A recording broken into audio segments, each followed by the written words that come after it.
is basically create blends. Let's create a just simple new file, doesn't matter the size, default is fine. And what is a blend? So first and foremost, let me create, as I said, it's something we just explained, it's something that you creates a series of steps in between two shapes or two basically events that you build up in Illustrator, and you kind of make the in-between using a blend. So I'm going to take some colors for this shape, so I can show you. We're also gonna animate or actually add the blend to the stroke and the fill, and later on we can animate the changes. Another thing I want you to do is keep in mind that what blends really truly are, I'm teaching them in the sense of animation, but you can obviously use them for creating, for example, effects like, you know, we did the mesh tool that allowed you to create these beautiful effects like three-dimensional effect and shadows and lights. You can use blends for that too. They kind of mimic a little bit gradients as well, but let's kind of like play with them so you totally see what they are. I'm just debating which color to have as a stroke. Okay. So I have a circle with a blue stroke and a rectangle with a yellow stroke. I'm going to make the yellow stroke thicker. And what I can do once that I selected these two is go under Object, Blend, and let's go and blend options. The default is smooth color, and unless you have a particular, like if you have a spine or something that you're creating the blend in between, the orientation, especially in this case, is just going to go straight between the center of this object and the other. So I'm going to leave it for now like that. There's no circular or arched spine that would matter to have, you know, a change here, a line to page or a line to path. I'm going to just leave it alone, and I'm going to say OK. So now that I saw the options, the default, the settings of my blend, I can simply go in here and say Make. And as you can see, what it does, it creates a transition. In this case, what it does, it get rid of the pretty much fill because the stroke is all around. So it takes that stroke and drag it, you know, down to the next shape, making a transition between that stroke and the following one. If we did not have strokes, you'll see something slightly different. So if I go in here and I say, okay, I'm going to remove the stroke here and remove the stroke here, and I'm going to do the same thing. I select my two shapes, and I'm going to go and make the blend. As you can see, this time it's just blending the two shapes. Now, if instead of doing a blending, this, as you can see, is like almost like creating a gradient, right? And that's why I talked about the mesh tool and mimicking gradients. If I'm going to do Command Z right now, and I say, look, I don't want that many shapes. I want a little bit less. So I'm going to go again in the blend options, and I'm going to say, hey, instead of smooth color, I'm going to go with specify steps, and I'm going to have, for example, six shapes in between those two, and I'm going to say OK. And now when I go in, I do blend and make, you'll see that I have just those 6. So what really is a blend is when you have a start point and an end point, allows you to do, basically does the in-between shapes for you by kind of going from the first to the last, from the first shape or from the first step to the last step. Any questions so far? Did you guys try to do a simple blend, put the shapes together and do blend make and stuff like that?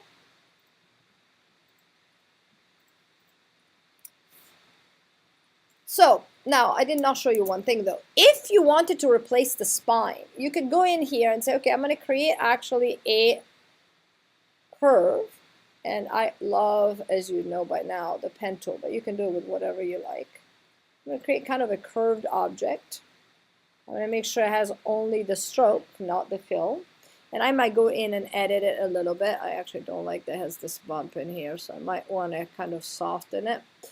But once you have like a path there, you might say, hey, look, I don't want this to be a straight line. I want it to actually follow that path. In that case, what you do is you selected that arch you just made, shift-click your blend, and you can go under again, Object Blend, and say Replace the Spine.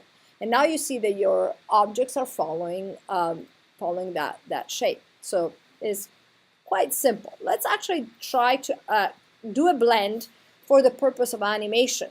or something that kind of looks nice. And in this case, you need to download those files I gave you. And for now, you can simply watch it, that is totally fine, and see how it works. And then we can do it all together. So I'm going to open animated banner that, as I said, I emailed it to you. And in here, you can see that I have various components to this file. I have a sign up icon with a little drop shadow. I have a surfer. I have the text, and I have a background. So what I want to do is I want to take the surfer and animate it across this banner to basically go up and down a wave. So I'm going to hold the Option and Shift and make a copy, because I understand that in order to make this a surfer's move, I need to have a first and a last surfer, right? Like just like when we're doing animation with Photoshop, and at times we created tweens. We had the beginning and the end, and then we told Photoshop do the in-betweens. In this case, we tell Illustrator do the in-betweens by creating a blend between these two surfers. So right now, if I hold the Shift key right now and select both my surfers, and we're on the surfer layer, by the way, we're on a separate layer compared to everything else. So if I go in here and I say Object Blend, and let me go and look at the blend options. Specify step 6, it's okay. And for now, I'm going to leave the orientation alone. And I'm going to say okay. And then I'm going to go and create my blend.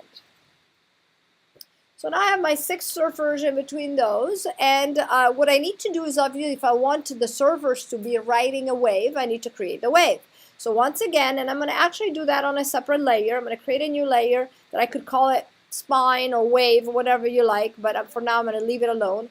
I'm going to create some kind of wave effect.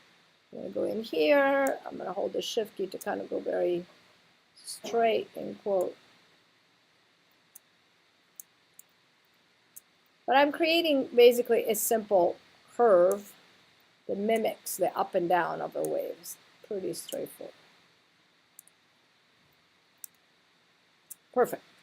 Now I'm going to give it, return. I'm going to give it a stroke so you can see it, because I actually did it with no stroke, no fill. There it is. So now I have my spine. I obviously want to go with the selection tool and select the surfers. Now it's hard to select the surfers, guys, right? Because they're back there, and no matter where I click, it looks like I'm actually within the bounding box of the wave. That is why I put the wave on a separate layer, because now I can go in the layers and click on this little loop, and as long as I'm holding the Shift key, it will select the surfers for me. You must have the surfers and the spine selected for this to work. Now I'm going to go in Object, Blend, and just like I did earlier, I'm going to say Replace a Spine. So now my surfers are moving up and down the wave visually. They're still static. They're not really moving, but they're kind of distributed along that wave. And obviously, if I went in and tweaked the anchor points of this wave, then they would move. It's kind of a live thing, right? So if I go in here and say, hey, I want this point to be a little bit lower, that you can see the surfers are moving lower. So, and maybe I will do that, because these guys are a little bit disappearing down there. Maybe I want them to still be visible. So I'm going to try to move them into the scene so I still see them. Otherwise, you know, the first one, for example, was so out, I would not see him at all. Okay, so there we are. So I have my blend, and I like it as it is. Now I simply need to animate it. How do I animate blends? I go into File, Export, and Export As, right here. And right here, one of your options is this SWF file is your, animation. If anybody has done any Flash in past years, SWF is what we call it. It's kind of the compressed version of a Flash file or of an animation file.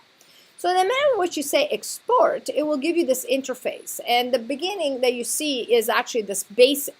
And in basic, you have different options. One is take this AI file, that is an Illustrator file, straight to a SWF file. And that doesn't really help you. I mean, yes, sure, it will help you because it exports as a SWF, and then you can pop it into a website. But sometimes it's kind of nice to actually have this option in which I still have it as a SWF file, but if I opened it up in Flash, my object would be separated across the various frames, and then I can edit it. So my point is, the Illustrator at times, even more than being a beautiful animation tool, is a beautiful illustration tool that you can use to set up animations and then you create in a different software. So I choose the second one, that is AI layers to SWF frames. Now you can also choose AI layer to SWF files, but that wouldn't be very good, because what it does is it takes all these layers and creates individual files for those, and it doesn't really help a whole lot. But bottom line, let's stick with this one for now. We can explore the other one later. I also can say what's the curve quality, what's the background color. I'm going to leave these by default. Make the file compressed. Clip it to the artboard size. That's another thing we could, say, hey, that's what we want. Another thing we can do when we go in advanced, which is really important, is image format is lossless. And for lossless, what I mean is leave whatever is vector. If, though, there is part of that banner that was actually a Photoshop image, you want to specify what's the resolution of that image. If, as I said, there is any raster, you want to specify that. Then you can choose a frame rate. The default is 12, and I'm going to leave it. Right now, you saw I had already finagled with it. 6 is a lot better. Another thing you need to make sure is this one is generally grayed out. You want to say animate blends. That's why we are in this interface, to create that animation of the surfer. And if you choose in sequence, you'll see like the surfer truly moving across the wave. If you choose in build, you'll see the first surfer, and then the second appear, the third one appear, the fourth one appear. I'll show you examples of it. That means you tend to not want in build most of the time. But as I said, we'll do it together and you see what it means. You want to make sure you say export static layer. So what I generally do is I select the first one, and then I go all the way to the bottom and shift click the last one. Now, if you do that, though, what it does is it treats the surfer as a static layer, and that's not good because we want the surfer to move, right? So I'm going to hold command and click on the surfer to freeze that one up. And then I say, okay, let's see what happens. I can already tell you that there are a couple of mistakes. One is too fast. 2 is, let me show it to you. Oops, what happened there? You see it? The surfer goes backward. Oops, you guys see that? Let me play it again. So we need to obviously slow it down and reverse the spine. So let's go back to my Illustrator right now. Select my surfers here and go under Object, Blends, or Blend, Reverse Spine. Then go back into my File, Export As. Again, choose my SWF. That is right here.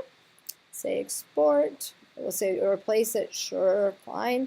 I'm going to say Animate Blends. The thing that we need to change for sure is go in here and say, oh no, sorry, it's in advance. Say we want actually 6 frames per second. One. And right here in Export Static Layer, I always do it to kind of like specify which one is really static. And then I'm going to say OK. And let's go and see what happens this time. Now the surfer moves as he should across my wave, and then it kind of stops. And if I move the last point of the curve of the spine out, then he would really disappear. That maybe is what you want. But as you can see now, it's moving a little bit slower and it's going the right direction. That is nice. Now what happened if I actually did the same thing, but I chose the in-build option? So I'm going to go in here. And I'm going to do, and by the way, let me actually do the trying to move him away, completely out, since, oops.